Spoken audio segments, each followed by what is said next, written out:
Good morning. Thank you so much for coming.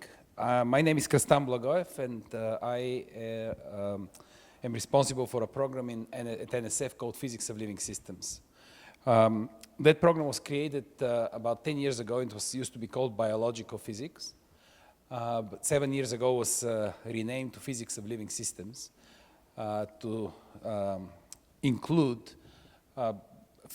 all the work that physicists are doing in biology. Number of physicists have contributed to various fields, from molecular cell biology all the way to trying to understand organisms and collection and ecosystems. And these people needed a home at NSF. And so my program currently supports research from origins of life all the way to cancer.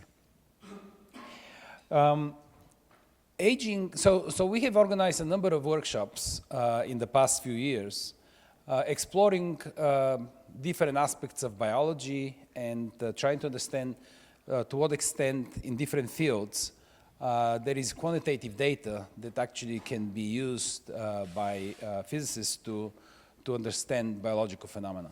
And we had 2 workshops on cancer in physics that were, I think, quite successful. And hopefully we'll be collaborating with the National Cancer Institute in a joint program in theories of cancer. And aging is one phenomena that actually some physicists have actually explored. About 10 years ago, Jeffrey West ran a workshop at the Santa Fe Institute on aging that was supported by the National Institute of Aging. And about, I think 6 years ago, there was a second one that was, I also contributed, my program contributed to that second one.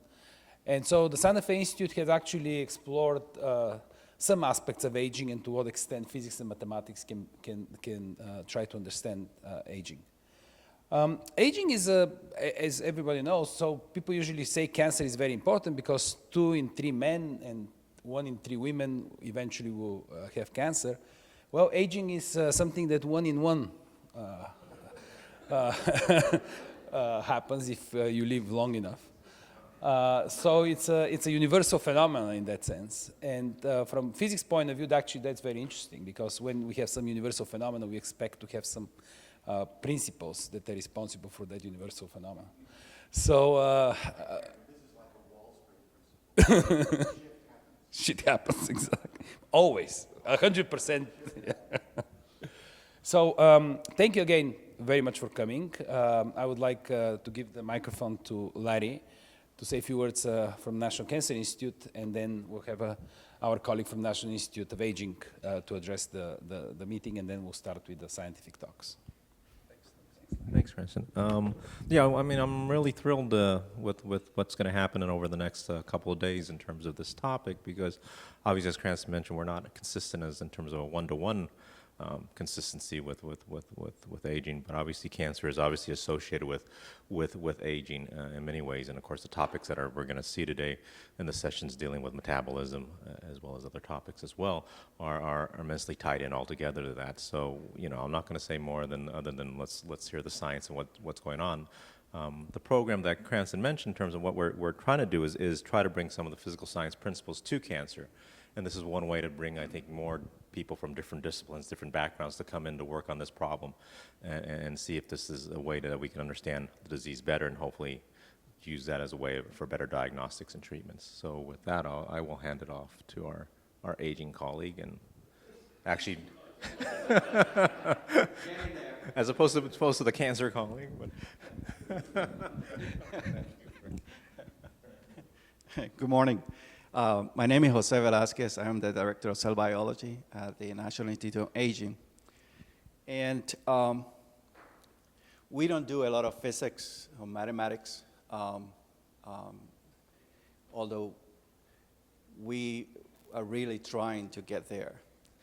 Some time ago, I think 4 or 5 years ago,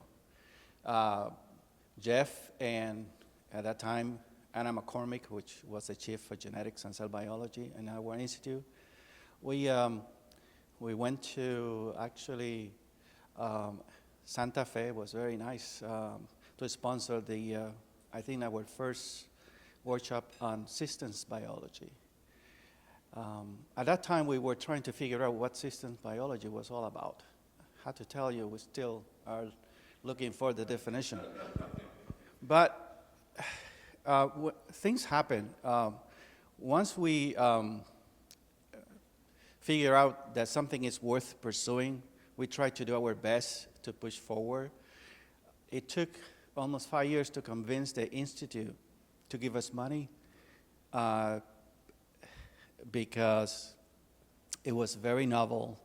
And usually a disease institute like ours follows other institutes. And it's very hard for us to be the first on something like system biology. And we were ahead of the game, the rest of the NIH. In a sense, we put a request for application, and we decided to do something. Instead of going and trying to answer big problems, we concentrated on yeast. Very simple. How can we apply the system biology approach to lifespan in yeast? Our idea, we call it a demonstration project. And we have 2 teams working right now. One is Brian Kennedy from the Buck Institute, has a group of people, and the other is from Birmingham. And those 2 teams are working on yeast lifespan extension, trying to figure out if they can use these approaches to come up with some kind of explanation. And we hope that they are successful because our idea is to expand the program and put more money into this computational and statistical analysis, bioinformatics, and all that. And we put a lot of money into the omics areas as well. But one of the problems that we have is that we figure out that putting money into these individual components is not going to make it, especially complex systems like organ failure, for example. And on top of that, we deal with all the organs. So we deal with cancer, we deal with the brain and the rest of the organs. So it's a very challenging situation for us. And that's the reason why I am really excited about this possibility of having physics and in this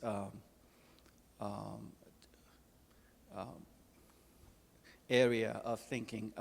We are dealing with a bigger challenge, which is the manpower. Who is going to do this work? And we are also trying to put money into training. In biology, one of the issues is the computational statistical background.